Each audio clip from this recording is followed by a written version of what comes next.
மிகவும் பிரியமானவர்களே, இந்த நாளிலும் சற்று நேர சிந்தனைக்கு ஆதாரமாக தெரிந்து கொண்ட திருவசனம் நாம் பாடமாக படிக்க கேட்ட எபேசியர் 5வது அதிகாரத்தின் 1வது வசனம். Ephesians chapter 5 verse 1. ஒருவர் படிக்கலாம்.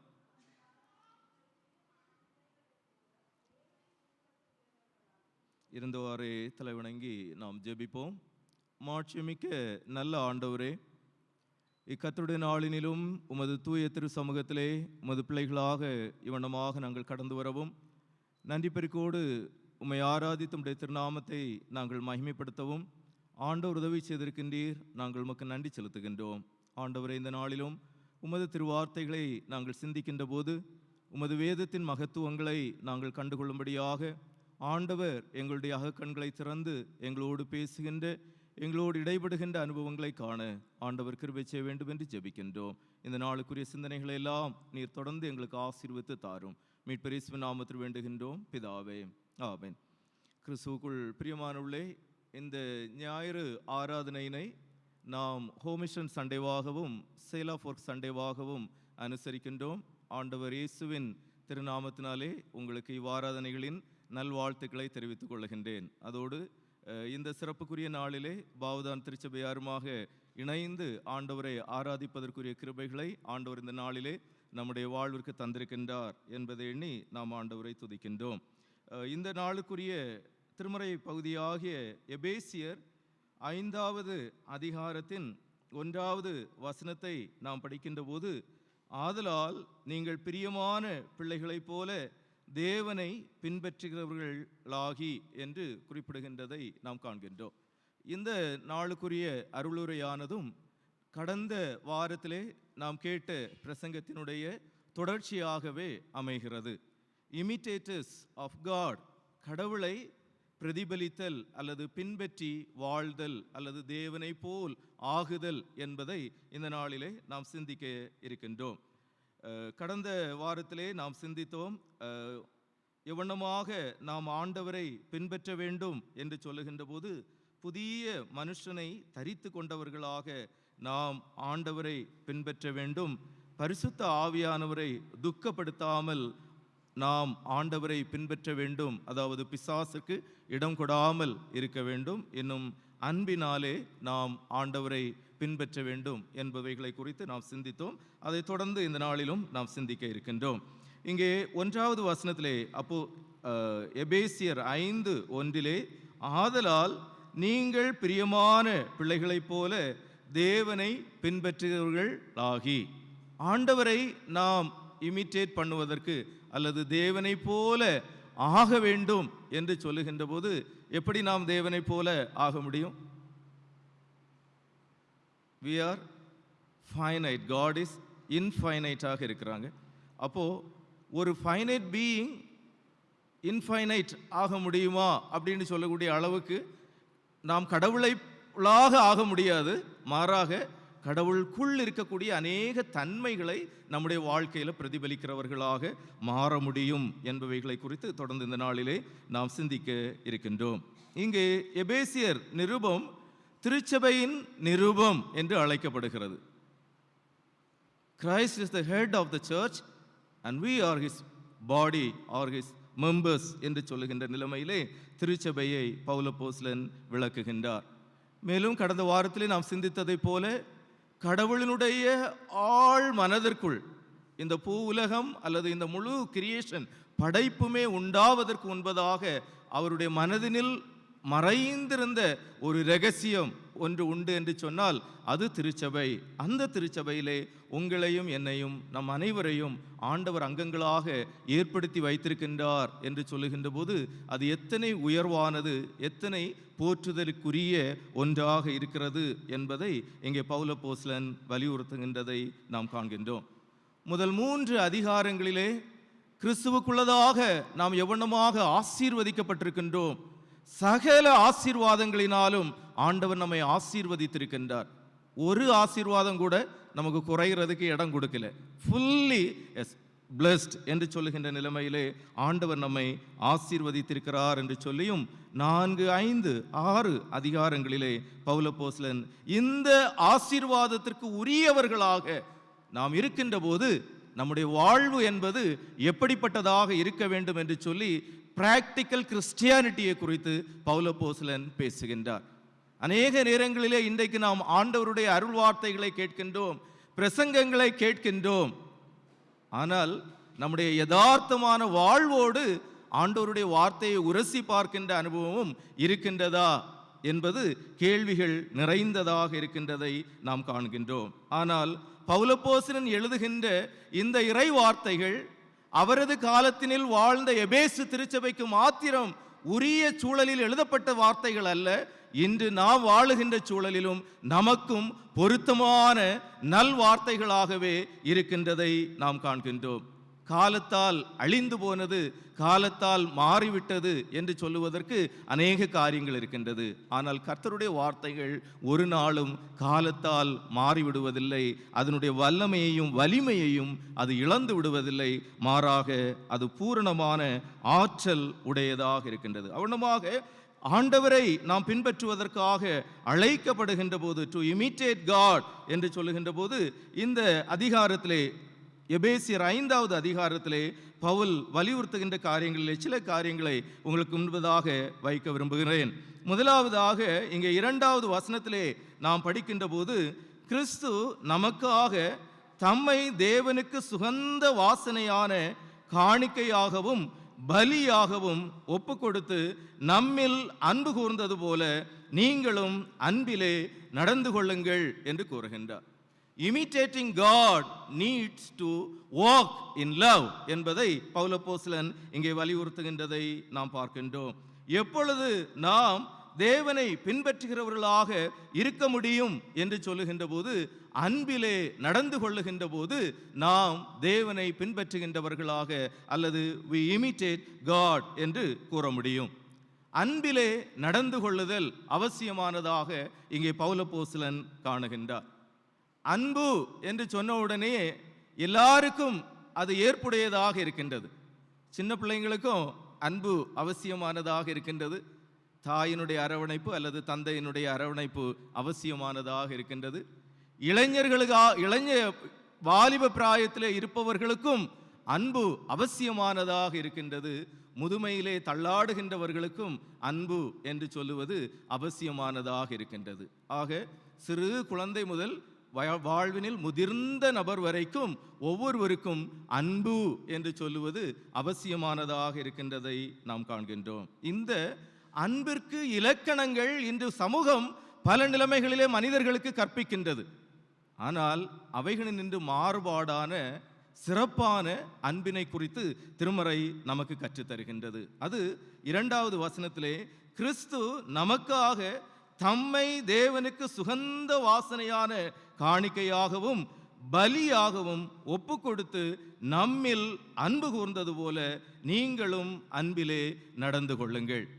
மாடல், இமிட்டேட் என்று சொல்லுகின்ற போது காப்பியிங் அல்லது மிமிக் என்று சொல்லுகின்ற நிலைமையில் ஒருவர் நடந்து கொள்ளுகின்ற விதத்தை போல நடப்பது, ஒருவர் பேசுவதை போல பேசுவது, ஒருவருடைய உடல் அசைவுகளை போல தன்னுடைய உடல் அசைவுகளை ஏற்படுத்துவது, இவைகளெல்லாம் மிமிக், ஒருவரை பிரதிபலிப்பது அல்லது அவரை பிரதிபலித்து காட்டுகின்றதாக இருக்கின்ற போது, இங்கே கிறிஸ்து நமக்கான அன்பின் மாடலாக அல்லது பிரதிபலிப்பாக அமைகின்றவராக இருக்கின்றார். கடவுள் எத்தகையவர் என்று சொல்லுகின்ற போது அவர் அன்பானவர் என்பதை திருமறை நமக்கு கற்றுத்தருகின்றதாக இருக்கின்றது. God is love. அநேக இடங்களிலே நாம் பார்க்கின்றோம் God is love. யோவான் தன்னுடைய நிருபங்களில் எழுதுகின்ற போது தேவன் அன்பாகவே இருக்கிறார், அன்பில்லாதவன் தேவனை அறியான் என்று கூறுகின்றார். God is love. ஆனால் அந்த அன்பு எவனமாக நமக்கு வெளிப்படுகின்றது என்று சொல்லுகின்ற போது கிறிஸ்து இயேசுவின் மூலமாக நாம் அன்பினை கற்றுக்கொள்ளுகின்றவர்களாக இருக்கின்றோம். இங்கே 2வது வசனத்திலே கிறிஸ்துவின் அன்பு எப்படிப்பட்ட அன்பு என்று சொல்லுகின்ற போது, கிறிஸ்து நமக்காக தம்மை தேவனுக்கு சுகந்த வாசனையான காணிக்கையாகவும் பலியாகவும் ஒப்பு கொடுத்தது என்று சொல்லுகின்ற நிலைமையிலே நாம் பார்க்கின்றோம். ஒரு செயல்படுகின்ற அன்பினை நாம் காணுகின்றோம். அன்பு எப்பவுமே என்ன செய்யும்? செயல்படுகின்ற ஒன்றாக இருக்கு, ஆக்டிவ். நம்முடைய செயல்களின் வாயிலாகத்தான் நாம் அன்பினை வெளிப்படுத்துகின்றவர்களாக இருக்கின்றோம். நாவினால் அன்பு கூறுகிறோம் என்று சொல்லுவது அல்ல, மாறாக செயல்களினாலே அன்பு கூறுதல் என்று சொல்லுவது அவசியமானதாக இருக்கின்றது. இங்கே கிறிஸ்துவானவர் தன்னுடைய அன்பின் செயல்பாடுகளின் மூலமாக நம்மீது அவர் வைத்திருக்கின்ற அன்பினை அவர் வெளிப்படுத்துகின்றவராக இருக்கின்றதை நாம் பார்க்கின்றோம். இங்கே பவுலப்போஸ்தலன் சொல்லுகின்ற போது ஏன் நாம் அன்பிலே நடந்து கொள்ள வேண்டும் என்று சொல்லுகின்ற போது 4வது அதிகாரத்தின் 1வது வசனத்திலே இவண்ணமாக குறிப்பிடுகின்றார்.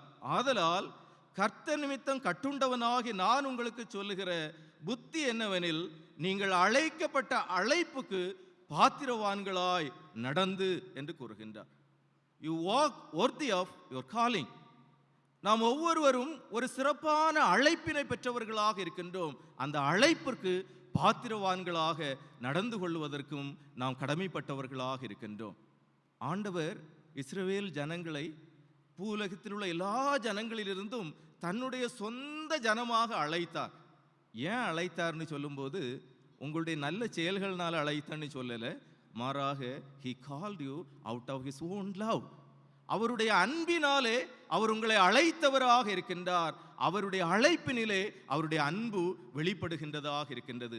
அந்த அழைப்பினை ஆண்டவர் இன்னும் செயல்முறைப்படுத்தி முழு சமூகத்திற்கும் முழு மக்களினத்திற்கும் உரியதாக மாற்றுகின்ற போது ஆண்டவர் இயேசு கிறிஸ்துவினுடைய வாழ்வின் மூலமாக அவருடைய அன்பினை வெளிப்படுத்துகின்றவராக இருக்கின்றார். இங்கே 2வது வசனம் எபேசியர் 5:2 கிறிஸ்து நமக்காக தம்மை தேவனுக்கு சுகந்த வாசனையான காணிக்கையாகவும் பலியாகவும் ஒப்பு கொடுத்து நம்மில் அன்பு கூர்ந்தது போல.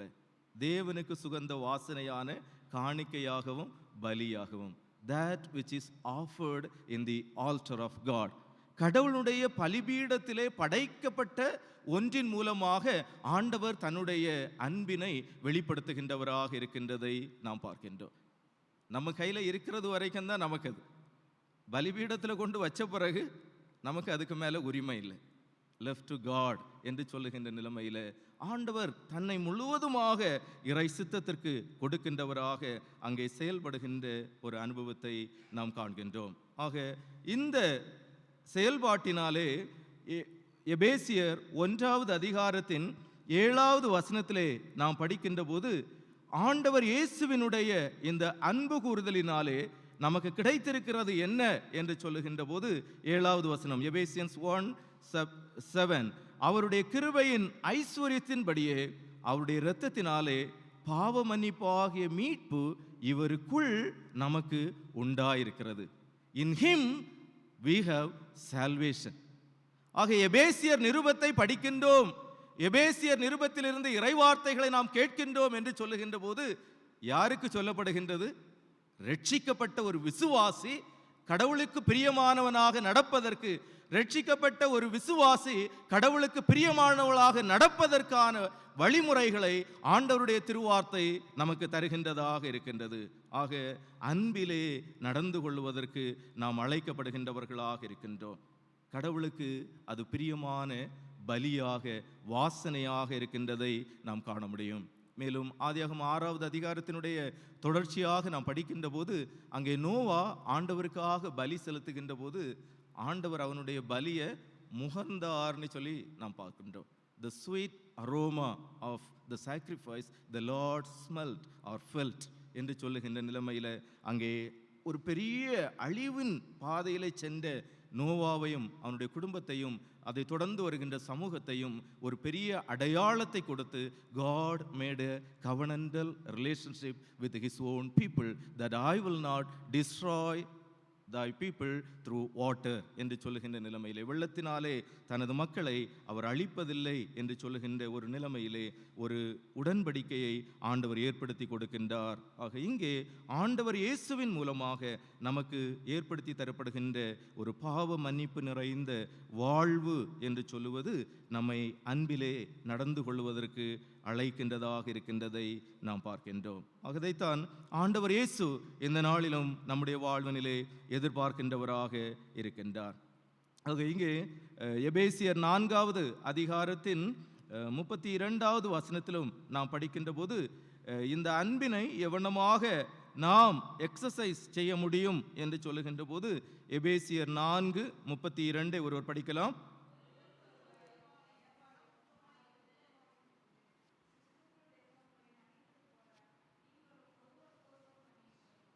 கிறிஸ்துவுக்குள் தேவன் உங்களுக்கு மன்னித்தது போல நீங்களும் ஒருவருக்கொருவர் மன்னியுங்கள். சபையில் நாம் ஒருவருக்கொருவர் அவயவங்களாக இருக்கிறோம். We are members of one body. அப்போ ஒரே சரீரத்தின் வெவ்வேறு அவயவங்களாக நாம் இருக்கின்ற போது we need to practice forgiveness என்று சொல்லுவதை நாம் இங்கே காண்கின்றோம். பவுல் அப்போஸ்தலன் எபேசு திருச்சபைக்கு சொல்லுகின்ற போது நீங்கள் மன்னிப்பை பரிமாறுங்கள், மன்னிப்பை பயிற்சி செய்யுங்கள் என்று கூறுகின்ற ஒரு அனுபவத்தை நாம் காண்கின்றோம். உறவுகளிலே பிணக்குகள் ஏற்படுவது இயல்பானது இல்லையா? எல்லா வீட்டுக்கு வீட்டு வாசப்படின்னு சொல்கிறது போல எல்லா வீட்டிலையும் சின்ன சின்ன பிரச்சனைகள் இருக்க தான் செய்யுது. மன்னிப்பு என்பது நடைபெறாத போது அங்கு வேறு விதமான செயல்பாடுகள் என்பது நடைபெறுகின்றதாக இருக்கின்றது. அன்பினால் நடக்கப்படுகின்றவர்களாக, அன்பினில் நடக்கின்றவர்களாக நாம் இருக்கின்ற போது அனுதினமும் நம்முடைய வாழ்வினிலே மன்னிப்பு என்பது பரிமாறப்பட வேண்டியதாக, மன்னிப்பு என்பது செயல்படுத்தப்பட வேண்டிய ஒன்றாக இருக்கின்றதை நாம் காண்கின்றோம். நம்முடைய ஆண்டவர் இயேசு நமக்கு கற்பித்து தந்திருக்கின்ற ஜெபத்திலே அவர் ஜெபிக்க சொல்லி தந்திருப்பது, நாங்கள் எங்களுக்கு விரோதமாய் குற்றம் செய்வர்களுக்கு மன்னிக்கிறது போல எங்கள் குற்றங்களை எங்களுக்கு மன்னியும் என்று சொல்லி ஜெபிக்க கற்றுத்தந்திருக்கின்றதை நாம் காண்கின்றோம். ஆக இங்கே பவுல் அப்போஸ்தலன் எபேசு திருச்சபைக்கு சொல்லுகின்ற போது நீங்கள் அன்பிலே நடந்து கொள்ளுங்கள் என்று கூறுகின்றார். திருச்சபை என்கின்ற ஒரு பரந்த உறவு நிலைக்குள்ளதாக நாம் அன்பிலே நடக்க கடமைப்பட்டவர்களாக இருக்கின்றோம். தொடர்ந்து 5வது அதிகாரத்தில் வருகின்ற போது கணவன் மனைவி, பெற்றோர் பிள்ளைகள், பணிஸ்தலத்தில் அன்பு, இவைகள் எல்லாம் ஒவ்வொன்றாக அவர் இணைக்கின்றதை நாம் காண முடியும். எல்லா இடத்திலும் கிறிஸ்துவின் அன்பினை பிரதிபலிக்கின்றவர்களாக நாம் அன்பிலே நடந்து கொள்வதற்கு அழைக்கப்படுகின்றவர்களாக இருக்கின்றோம். இன்று நம்முடைய அன்பு கூறுதல் எப்படிப்பட்டதாக இருக்கின்றது என்பதை நாம் சிந்தித்து பார்க்க அழைக்கப்படுகின்றவர்களாக இருக்கின்றோம். இயேசுவானவர் இங்கே தன்னை சுகந்த வாசனையான காணிக்கையாகவும் பலியாகவும் ஒப்பு கொடுத்தார் என்று சொல்லுகின்ற போது we need to sacrifice our life என்பதை நாம் காண்கின்றோம். sacrificial love. இன்னைக்கு உலகம் என்ன சொல்றது? ஓனிங் லவ் இல்லை, எல்லாம் பொசசிவ்னஸ் என்பதை தான் சொல்லுது. ஆனால் ஆண்டவர் இயேசு திருமறை நமக்கு, கிறிஸ்துவானவர் நமக்கு கற்றுத்தருகின்ற அன்பு என்று சொல்லுகின்ற போது அது அகாப்பே அன்பு, அது sacrificial love, that is divine love என்பதை நாம் காண்கின்றோம். எனக்கு உலகத்தில் வேற நிறைய அன்பு இருக்கு, ஆனால் அந்த அன்பு எல்லாம் டேஞ்சரஸ் அன்பு. ஆனால் இந்த அன்பு நம்மை நித்தியத்தில் கொண்டு சேர்க்கக்கூடிய அன்பு. ஆக ஆண்டவர் இயேசு நம்மில் அன்பு கூர்ந்தது போல நாமும் அன்பிலே நடந்து கொள்வதற்கு அழைக்கப்படுகின்றவர்களாக இருக்கின்றோம். இரண்டாவதாக இங்கே பவுல் அப்போஸ்தலன் கூறுகின்ற காரியம் என்ன என்று சொல்லுகின்ற போது 8வது வசனத்தை ஒருவர் படிக்கலாம்.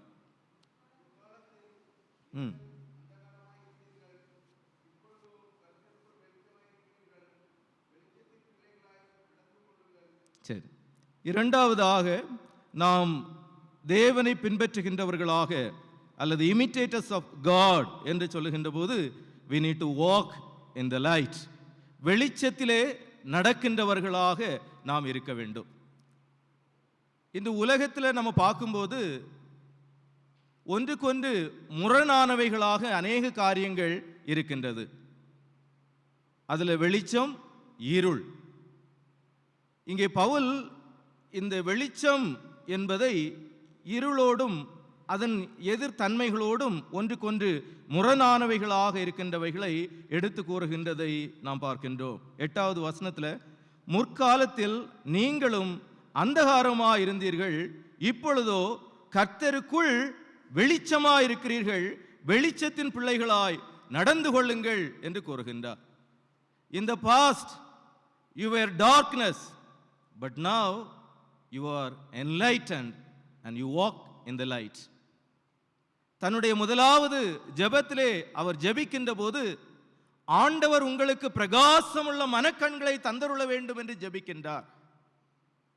அதே பவுலப்போஸ்தலன் இங்கே பிராக்டிக்கலாட்டு சொல்லும்போது சொல்லுகின்றார், நீங்கள் வெளிச்சத்தில் நடக்கணும்னுட்டு சொல்லுகிறார். ஆண்டவருடைய பிள்ளைகளாக, ஆண்டவருடைய திரு இரத்தத்தினாலே கழுவப்பட்டவர்களாக, ரட்சிக்கப்பட்டவர்களாக, திருச்சபையினில் அங்க வகிக்கின்றவர்களாக நாம் இருக்கின்ற போது இருள் நிறைந்த உலகத்திற்குள்ளே ஒரு மெழுகுவர்த்தியில் இருந்து வருகின்ற வெளிச்சத்திற்கு இணையானதாக சுடர் விடுகின்றவர்களாக நாம் இருக்கின்றோம். உலகம் ஃபுல்லா இருட்டு தான், உலகம் இருளுக்குள்ளதான் இருக்கு. ஒருவேளை சூரியன் வருகின்றது போகின்றது, அதனுடைய சுழற்சியில் அது சுழன்று கொண்டிருக்கின்றது. ஆனால் இந்த உலகம் ஆவிக்குரிய இருளிலே மூழ்கி கிடக்கின்றது. ஆண்டவரால் ரட்சிக்கப்பட்டவர்களாக, இயேசுவின் திரு இரத்தத்தினாலே கழுவப்பட்டவர்களாக, அவருடைய சரீரமாகி அவருடைய திருச்சபையிலே அங்க வகிக்கின்ற அனைவரும் ஒளிகளாக, ஒளி ஊட்டப்பட்டவர்களாக இருக்க வேண்டும் என்பதை ஆண்டவர் எதிர்பார்க்கின்றவராக இருக்கின்றார். ஆனால் இங்கே பவுல் இந்த திருச்சபைக்குள் இருள் என்பது இடங்கொள்ளுவதற்கான ஏதுக்கள் நிறைந்திருக்கின்றது என்பதை கண்டு அதனை அநேக காரியங்களிலே அவர் பட்டியலிடுகின்றார். 3வது வசனத்திலிருந்து பார்த்தீங்கன்னு சொன்னா ஒரு பெரிய நீண்ட காரியங்களை அவர் சொல்லுகின்றார். எவைகள் நம்முடைய வாழ்வினை இருளின் அனுபவங்களுக்குள்ளதாக கொண்டு செல்லும் என்று சொல்லி. ஒரு காலத்தில் சுடர்விட்டு பிரகாசித்தவங்க தான், ஆனா இன்னைக்கு அவங்களுடைய பிரகாசம் எல்லாம் மங்கி போச்சு, அவங்க வாழ்வெல்லாம் இருள் அடைந்து போனது என்று சொல்லுகின்றவர்கள் ஏராளமானவர்கள் இருக்கின்றார்கள். மும்பை பகுதியிலே முந்தைய ஒரு போதகருடைய காலத்திலே நடைபெற்ற ஊழிய அனுபவங்களை குறித்து ஒரு முறை அந்த இடத்திற்கு செல்லுகின்ற போது ஒரு வயதான தாயார் சொன்னது, அந்த பாஸ்டர் எங்கள் பகுதியில் ஊழியம் செய்த நாட்களில் இந்த இடத்துல ஒரு பிரகாசம் என்பது அப்படியே இருந்து கொண்டே இருந்தது. ஆனால் இன்னைக்கு அதுக்கான ஏதுக்கள் இல்லை. அந்த திருச்சபையெல்லாம் அந்த துவக்க பணிகளிலே காலங்கள் தாண்டிய பின்பு வேனிஷ்ட் அவே என்று சொல்லுகின்ற அனுபவங்களை கூறுகின்றார்கள்.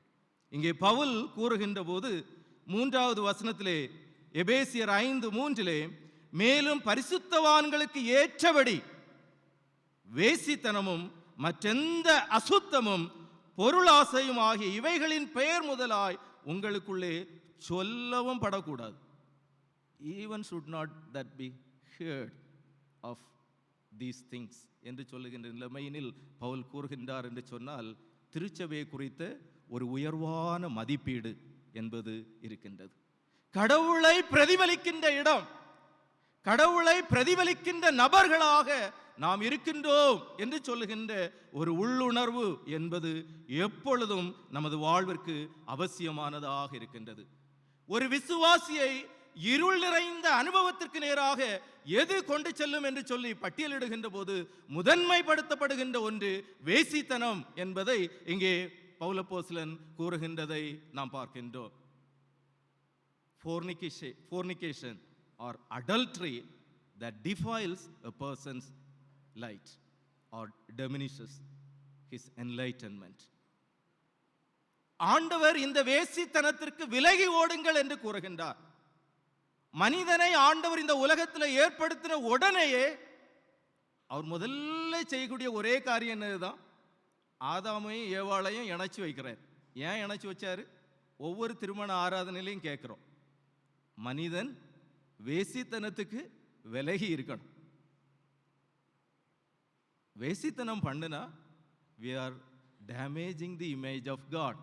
கடவுள் நமக்கு தந்திருக்கக்கூடிய அவருடைய சொரூபத்தை, அவருடைய இமேஜை நாம் சீர்குலைக்கின்றவர்களாக இருக்கின்றோம். பரிசுத்த ஆவியை துக்கப்படுத்தாதிருங்கள், பிசாசுக்கு இடம் கொடாதிருங்கள் என்று போன வாரத்தில் சிந்திச்சோம். இன்னைக்கு வேசித்தனம் எங்கே இருக்கு? எல்லா இடத்துலையும் பறந்து இருக்கு. அப்படின்னு சொன்னா கிறிஸ்துவின் திரு சரீரமாகிய திருச்சபையிலே அங்கம் வகிக்கக்கூடிய நாம் அவருடைய பிரியமான பிள்ளைகளாக அவரை பின்பற்றணும்னு சொல்லும்போது நாம் கடைபிடிக்க வேண்டிய காரியம், இவைகளுக்கு விலகி ஓடுகின்ற ஒரு அனுபவம் எல்லாருக்கும் வேணும். எல்லா வயசினருக்கும் இன்னைக்கு எளிதாக எட்டக்கூடிய அளவில் தான் வேசித்தனம் இருக்கு, ரொம்ப தூரத்தில் இல்லை. எப்படிப்பட்ட ஒரு வாழ்வின் அனுபவம் உடையவர்களாக நாம் இருக்கின்றோம் என்பதை நாம் சிந்தித்து பார்க்க அழைக்கப்படுகின்றவர்களாக இருக்கின்றோம். வேசித்தனத்தை குறித்து வெளியே யாரும் பேச மாட்டாங்க. only the church can speak openly. ஏன்னா ஆண்டவர் தான் இந்த பாவங்களை எல்லாம் வெறுக்கிறார். வேற எல்லாரும் என்கரேஜ் யூ டூ இட் வரது போல பார்த்துக்கலாம், this is your period, enjoy it என்று சொல்லி உங்களை வேசித்தனத்துக்கு என்கரேஜ் பண்ணுவாங்க. But only the church will condemn that you should not practice என்று சொல்லுகின்ற அனுபவத்தை நாம் காண்கின்றோம். அதோடு மாத்திரமல்ல, இங்கே பவுல் மேலும் கூறுகின்ற போது மற்றெந்த அசுத்தமும் பொருளாசையும் ஆகிய இவைகளின் பேர் முதலாய் உங்களுக்குள்ளே சொல்லப்படவும் கூடாது என்று கூறுகின்றார். அடுத்ததாக 4வது வசனத்திலே, அப்படியே வம்பும் புத்தீனமான பேச்சும் பரியாசமும் தகாதவைகள் ஸ்தோத்திரம் செய்தலே தகும். 5வது வசனத்திலே, ஏன் விபச்சாரம் செய்யக்கூடாது அல்லது வேசித்தனம் பண்ணக்கூடாது, விபச்சாரக்காரனாவது அசுத்தனாவது விக்கிரக ஆராதனைக்காரனாகிய பொருளாசைக்காரனதாவது தேவனுடைய ராஜ்யமாகிய கிறிஸ்துவின் ராஜ்யத்திலே சுதந்திரம் அடைவதில்லை என்று அறிந்திருக்கிறீர்களே.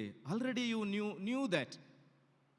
நாம் எதற்காக ஆண்டவர் இயேசுவினாலே ரட்சிக்கப்பட்டவர்களாக, அவருடைய மாசற்ற திரு இரத்தத்தினாலே கழுவப்பட்டவர்களாக, அவருடைய சரீரத்தின் அங்கங்களாக இணைக்கப்பட்டிருக்கின்றோம் என்று சொல்லுகின்ற போது, in order to inherit the eternal kingdom, அவரோடு நித்தியமாக வாழுவதற்கு, அவருடைய ராஜ்யத்திலே பங்கு வருவதற்காக உங்களை கரைதிரையற்றவர்களாக பரிசுத்த மணவாட்டியாக அவருக்கு முன்பதாக நிறுத்துவதற்கு ஆண்டவர் ஆவல் உடையவராக தன்னுடைய ஜீவனையே கொடுத்திருக்கின்றார் என்று சொல்லுகின்ற போது, what is your responsibility towards God's precious sacrifice? அவருடைய விலையேறப்பெற்ற தியாகத்திற்கு நமது மறுமொழி என்ன? அசுத்தங்களிலே மாட்டிக்கொள்வதோ, பொருளாசைக்காரனாவது தேவனுடைய ராஜ்யமாகிய கிறிஸ்துவின் ராஜ்யத்திலே சுதந்திரம் அடைவதில்லை. எவ்வளவு பரிதாபமான ஒன்றாக இருக்கும் என்பதை எண்ணி பார்க்க அழைக்கப்படுகின்றோம். இங்கே 6வது வசனத்தையும் 7வது வசனத்தையும் தொடர்ந்து நாம் படிக்கின்ற போது, இப்படிப்பட்டவைகளின் நிமித்தமாக கீழ்ப்படியாமையின் பிள்ளைகளின் மேல் தேவ கோபாக்கினை வருவதால் ஒருவனும் உங்களை வீண் வார்த்தைகளினாலே மோசம் போக்காதபடிக்கு எச்சரிக்கையாயிருங்கள் என்று கூறுகின்றார். பி அவர். எனக்கு உலகம் உங்களை என்ன செய்யுது? சின்ன சின்ன காரியங்கள் தானே, ஒன்றும் இல்லை, செய்யலாம் அப்படின்னு சொல்லி நல்லா என்கரேஜ் பண்ணும். Don't go astray because of these vain words. You will lose your eternity. அதோடு மாத்திரமல்ல, இங்கே 7வது வசனத்தில் பவுலப்போஸ்தலன் சொல்லுகின்றார், அவர்களுக்கு பங்காளிகள் ஆகாதிருங்க. Do not become a partakers. இன்னைக்கு நிறைய மக்கள் செய்யக்கூடிய காரியம் என்னன்னா, தீமை நடைபெறுகின்ற போது என்ன செய்கிறோம்? நாமும் ஒரு மறைமுகமாக என்ன செய்கின்றோம்? பங்கு பெறுகின்றவர்களாக மாறிவிடுகின்றோம். வேசித்தனத்தில் பங்கு பெறாமல் இருக்கலாம், பொருளாசையில் பங்கு பெறுகிறவர்களாக இருக்கலாம், ஏதோ ஒரு விதத்தில் அநேக நேரங்களில் பங்காளிகளாக மாறுகின்றோம். ஆனால் இங்கே பவுலப்போஸ்தலன் சொல்லுகின்ற போது, அவர்களுக்கு பங்காளிகள் ஆகாதிருங்கள். வெளிச்சத்தின் பிள்ளைகளாக நாம் நடக்கின்ற போது, லைட் ஆஃப் பண்ணா போகுது, லைட் வந்ததுன்னா it always illuminates and it shows what is hidden there. நீங்களும் நாளும் இந்த உலகத்துக்குள்ள வெளிச்சமாக சுடர்விட்டு பிரகாசிக்கின்ற போது, நம்மை சூழ்ந்திருக்கக்கூடிய இருளை அல்லது மறைந்திருக்கின்றவைகளை வெளிச்சம் போட்டு உலகத்துக்கு காட்டுகிறவர்களாக இருக்கிறோம். அதனால தான் ஆண்டவரை நிறைய பேருக்கு பிடிக்கல. I am light என்று கூறுகின்றார். நீங்களும் வெளிச்சமா இருக்கிறீங்கன்னு சொல்றார். என்னிலே நடந்தா என்ன விசுவாசித்தான்னு சொன்னா அவன் இருளில் நடக்க மாட்டான், அவன் வெளிச்சத்துல தான் நடப்பான். வெளிச்சத்தில் நடந்து போயிட்டே இருக்கும்போது என்ன செய்யும்? சுத்தி என்னென்ன இருக்குன்னு சொல்லி ரூமுக்குள்ள என்ன இருக்குன்னு எல்லாம் காட்டி கொடுக்கும். ஆக கிறிஸ்துவின் சரீரமாகிய திருச்சபையிலே நாம் அங்கம் வகிக்கின்ற போது நம்முடைய ஒவ்வொரு செயல்பாடுகளும் ஆண்டவருக்கு முன்பாக பிரத்யட்சமாக இருக்கின்றது, வெளிச்சமாக இருக்கின்றது. The Lord illuminates everything and the Lord make everything open and visible to all. அவர் ஒன்னே மறைச்சு வைக்கிறது இல்லை, அவரே எல்லாத்தையும் வெளிப்படுத்தி கொடுப்பார். That is the beauty of our God. ஆண்டவருடைய சிறப்பு அதுவாக இருக்கிறது. ஆக இங்கே பவுல் சொல்லுகின்ற போது, முற்காலத்திலே நீங்கள் அந்தகாரமாக இருந்தீர்கள், இப்பொழுதோ கர்த்தருக்குள் வெளிச்சமாக இருக்கிறீர்கள். ஆண்டவர் நமக்குள்ள இருக்கும்போது ஆண்டவர் நம்மை வெளிச்சமாக்கி கொண்டே இருக்கின்றார். வெளிச்சத்தின் பிள்ளைகளாய் நடந்து கொள்ளுங்கள். ஆக பிரியமான பிள்ளைகளைப் போல தேவனை பின்பற்றுகிறவர்களாகி என்று சொல்லுகின்ற போது, God is light, in him there is no darkness at all. அவருடைய பிரியமான பிள்ளையாக நாம் ஒவ்வொரு நாளும் நடக்கும்போது, முயற்சிக்கும் போது, நமக்குள் இருக்கக்கூடிய கொஞ்சம் கொஞ்சமான இருள் எல்லாம் என்ன செய்யும்? அகன்று அகன்று எல்லா இடத்திலும் பியூர்லி பிரைட் என்று சொல்லுகின்ற நிலைமையில் வரும். ஒளியிலுள்ள பரிசுத்தவான்களில் சுதந்திரத்தில் பங்கு பெறணும்னு சொன்னால், இருளின் கிரியைகளோட ஒளியிலுள்ள பரிசுத்தவான்களுடைய சுதந்திரத்தில் பங்கு பெற முடியாது. நமக்குள் இருக்கக்கூடிய இருளின் கிரியைகள் நம்மை விட்டு அகல வேண்டும். எதெல்லாம் உங்களை இன்னைக்கு இருளின் அனுபவத்துக்குள்ளே வைக்குதுன்னு சொல்லி கொஞ்சம் இவாலுவேட் பண்ணி பார்ப்போம். ஆண்டவரே, என்னுடைய வாழ்வின்ல இந்தந்த இடத்துல இருள் சூழ்ந்து இருக்கிறது, இருளின் அந்தகாரத்துக்குள்ள நான் மூடி இருக்கிறேன், என்னுடைய வாழ்க்கையில் உம்முடைய வெளிச்சத்தை தாருங்க, உம்முடைய முகத்தின் வெளிச்சத்தை எங்கள் மேல் பிரகாசிக்க பண்ணும் என்று சங்கீதக்காரன் அநேக இடத்துல ஜெபிக்கிறான். ஆண்டவரே, உம்முடைய முகத்தை எங்கள் மேலே பிரகாசியம். ஆண்டவருடைய வெளிச்சம் நமக்கு அவசியமானதாக இருக்கின்றது. அதோடு மாத்திரமல்ல, தொடர்ந்து இங்கே 9வது வசனத்தில் பவுல் சொல்லுகின்ற போது, ஆவியின் கனி சகல நற்குணத்திலும் நீதியிலும் உண்மையிலும் விளங்கும். வெளிச்சத்தின் பிள்ளைகளாக நடந்தோன்னு சொன்னால் நமக்குள்ள ஃப்ரூட் ஆஃப் த ஸ்பிரிட் இருக்கும். கலேசியன்ஸில் இன்னொரு விதமாக பவுல் அதை சொல்லுகின்றார். ஆனால் எபேசியர் நிருபத்தில் பவுல் ஆவியின் கனியை குறித்து சொல்லும்போது, சகல நற்குணத்திலும் நீதியிலும் உண்மையிலும் விளங்கும். If you walk in light, you will have the goodness and the righteousness and the truthfulness. இது மூணும் ஒரு மனுஷனுடைய வாழ்க்கையில, ஒரு விசுவாசியினுடைய வாழ்க்கையில இருக்கும். ஏன்னா he or she walks in the light of God. கடவுளினுடைய வெளிச்சத்திலே நடக்கின்றவர்களாக இருக்கின்றார்கள். him made easyன்னு சொல்லி பிள்ளைங்களுக்கு மியூசிக் கிளாஸ்ல ஒரு புக்கு கொடுத்துருக்கோம். அதுல ஒரு பாட்டு வருது, teach me to walk in the light of God. கடவுளே, உம்முடைய வெளிச்சத்தில் நான் நடப்பதற்கு எனக்கு கற்றுத்தாருன்னு சொல்லி ஒரு சின்ன பிள்ளை பாடுற பாட்டு அந்த புக்கில் இருக்கு. Teach me to walk in the light of God, teach me என்ற ஆண்டவருடைய சமூகத்தில் கெஞ்சுது. ஆண்டவருடைய திரு சமூகத்தில், திருச்சபையில் இடம் வகிக்கின்ற நம்முடைய வாழ்வினை நம்ம கொஞ்சம் சிந்திச்சு பார்ப்போம். வெளிச்சத்தில் நடக்கின்ற அனுபவம் உடையவர்களாக இருக்கின்றோமா, அல்லது திங்ஸ் வில் பி எக்ஸ்போஸ்ட் என்று சொல்லுகின்றதுனால இருளை வாஞ்சிக்கின்றவர்களாக இருக்கின்றோமா? அப்படி இருளை வாஞ்சிப்போன்னு சொன்னால் ஒளியிலுள்ள பரிசுத்தவான்களுடைய சுதந்திரத்தில் பங்கை இழந்து போவீங்கன்னுட்டுள்ள எச்சரிப்பை இங்கே பவுல் அப்போஸ்தலன் நம்முடைய வாழ்விற்கு தருகின்றவராக இருக்கின்றதை நாம் காண்கின்றோம். அதோடு மாத்திரமல்ல, தொடர்ந்து 10வது வசனத்திலே நாம் படிக்கின்ற போது, கர்த்தருக்கு பிரியமானது என்னதென்று நீங்கள் சோதித்து பாருங்கள். Self evaluation everyday. நம்முடைய விசுவாச வாழ்க்கையை அனுதினமும் நாம் அலசி ஆராய கடமைப்பட்டவர்களாக இருக்கின்றோம். ஏதோ ஞாயிற்றுக்கிழமை மாத்திரம் நான் கோயிலுக்கு வந்தேன், 2 பாட்டு பாடினேன், ஆண்டவருடைய வார்த்தையை கேட்டேன், என்னுடைய விண்ணப்பங்களை வேண்டுகளை எல்லாம் ஆண்டவருடைய சமூகத்தில் சொன்னேன், அதோடு போயிட்டு அடுத்த வாரம் தான் நான் ஆண்டவருக்கு சமூகத்தில் கொஞ்சம் தூசி தட்டி பார்ப்பேன்னு சொல்லுகின்ற அனுபவம் அல்ல. Everyday we need to evaluate our spiritual life. கடவுளுக்கு பிரியமானது என்னது என்பதை நாம் சிந்தித்து பார்க்க கடமைப்பட்டவர்களாக இருக்கின்றோம். அது நம்மை ஒவ்வொரு நாளும் இருளின் அந்தகார கிரியைகளுக்குள்ளதாக மாட்டிக்கொள்ளாதபடி நம்மை புதுப்பித்து ஆண்டவருடைய வெளிச்சத்திற்குரியவர்களாக வாழ்வதற்கு வழிநடத்தும் என்பதிலே சந்தேகமில்லை. 11, 12 ஆகிய வசனங்களையும் மேலும் நாம் படிக்கின்ற போது, கனியற்ற அந்தரங்க கிரியைகளுக்கு உடன்படாமல் அவைகளை கடிந்து கொள்ளுங்கள் என்று கூறுகின்றார். அதோடு அவர்களால் ஒளிப்பிடத்தில் செய்யப்படும் கிரியைகளை சொல்லுகிறதற்கும் அவலட்சணமாயிருக்கிறதே, அவைகளெல்லாம் கடிந்து கொள்ளப்பட்டு வெளிச்சத்தினால் வெளியரங்கமாகும், வெளியரங்கமாயிருக்கிறதெல்லாம் வெளிச்சமாயிருக்கிறது. A city on the hilltop, மலையின் மேல் இருக்கக்கூடிய பட்டணம் மறைந்திருக்க மாட்டாது. That will shine. அது அதனுடைய வெளிச்சத்தை கொடுக்கின்ற ஒன்றாக இருக்கும். நீங்களும் நானும் ஆண்டவருக்காக மலையின் மீது ஏற்றப்பட்ட தீபங்களைப் போல சுடர்விட்டு பிரகாசிக்க அழைக்கப்பட்டவர்களாக இருக்கின்றோம். கடைசியாக இங்கே பவுல் அப்போஸ்தலன் கூறுகின்ற போது, நாம் தேவனை பின்பற்றுகிறவர்களாக இருக்க வேண்டும் என்று சொன்னால் we must walk in wisdom. 15வது வசனத்தை ஒருவர் படிக்கலாம்.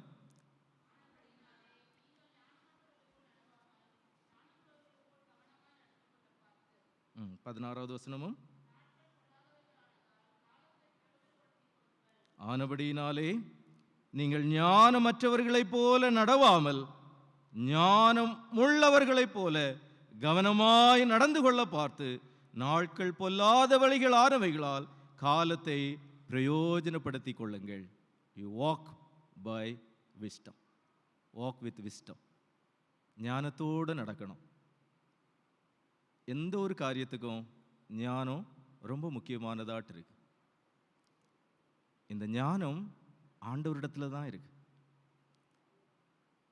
God is full of wisdom.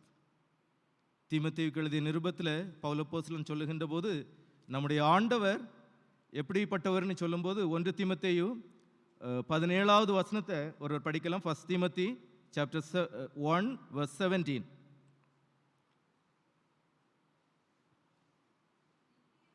ம் ம் ம்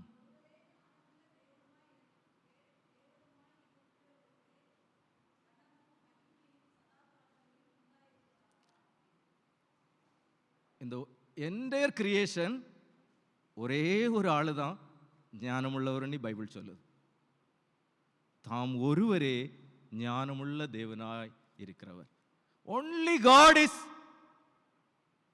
wise, God alone என்று சொல்லுகின்ற நிலைமையில் அவருக்கு மாத்திரம் உரியது ஞானம். அதனால் அந்த ஞானத்தின் உறைவிடமாக இருக்கக்கூடிய ஆண்டவரிடத்திலிருந்து நாம் ஞானத்தை பெற்றுக்கொள்ள அழைக்கப்படுகின்றவர்களாக இருக்கின்றோம். 1 ராஜாக்கள் 3வது அதிகாரத்தில் இன்னைக்குள்ள ஃபர்ஸ்ட் ரீடிங்கில் நம்ம ஆண்டவருடைய வார்த்தையை படிக்க கேட்டோம். கிபியோனில் சாலமோன் பலி செலுத்துறதுக்காக போனார். அங்கே போன இடத்துல ஆண்டவர் அவரிடத்துல ஒன்று சொல்கிறாரு. 1 ராஜாக்கள் 3:5வது வசனத்தில் கிபியோனிலே கர்த்தர் சாலமோனுக்கு ராத்திரியிலே சொப்பனத்திலே தரிசனமாகி நீ விரும்புகிறதை என்னிடத்தில் கேள் என்று தேவன் சொன்னார். You ask me what is your wish. நான் உனக்கு என்ன செய்யணும்னு விருப்பப்படுறா அப்படின்ட்டு ஆண்டவர் ஒரு இளவரசர்கிட்ட கேட்குறாரு. இன்னைக்கு நம்மளை பார்த்து கேட்குறாருன்னு வச்சுக்கிட்டோம். என்ன சொல்லுவோம்? அன்னைக்கு ஒவ்வொருத்தருக்கும் ஒவ்வொரு விதமான பட்டியல் இருக்கலாம். ஆனால் இங்கே சாலமோன் ராஜா என்ன கேட்குறாருன்னு சொல்லும்போது 9வது வசனத்தில் ஆகையால் உமது ஜனங்களை நியாயம் விசாரிக்கவும் நன்மை தீமை இன்னதென்று வகையறுக்கவும் அடியேனுக்கு ஞானமுள்ள இருதயத்தை தந்தருளும். Give me a heart of understanding to know what is good and what is evil. இந்த உலகத்தில் நம்ம வாழும்போது நம்ம சூழ ரெண்டும் இருக்கு. நன்மையே இருக்கு, தீமையே இருக்கு. வேணா அது நமக்குள்ளே கூட இருக்கு. எவ்வளமாக அதை கையாள வேண்டும், எதை தெரிந்து கொள்ள வேண்டும் என்று சொல்லுகின்ற போது ஞானம் மிக முக்கியமான ஒன்றாக இருக்கின்றதை நாம் காண்கின்றோம். ஆக இங்கே பவுல் அப்போஸ்தலன் ஆண்டவருக்குள்ளதாக உன்னதங்களிலே ஆசீர்வதிக்கப்பட்டவர்களாக இருக்கின்றவர்கள், அவருடைய இருதயத்திலே அவர்கள் பிரகாசிக்கப்பட்டவர்களாக இருக்கின்றவர்கள், கிறிஸ்துவனுடைய அன்பிலே கட்டப்பட்டவர்கள், வேரூன்றியவர்களாக இருக்கின்றவர்களுக்கு அவர் சொல்லுகின்ற ஆலோசனை என்ன சொல்றாரு? ஞானமுள்ளவர்களைப் போல நடக்கணும்னு சொல்றாரு. புத்தியினராக இந்த உலகத்தில் நடக்கக்கூடாது.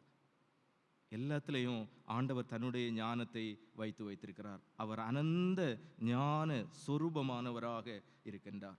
அதோடு மாத்திரமல்ல, இந்த ஞானம் உள்ளவர்களாக நாம் எப்படி செயல்பட முடியும் என்று சொல்லுகின்ற போது 16வது வசனத்திலே அவர் கூறுகின்றார், நாட்கள் பொல்லாதவைகள் ஆனதால் காலத்தை பிரயோஜனப்படுத்திக் கொள்ளுங்கள்.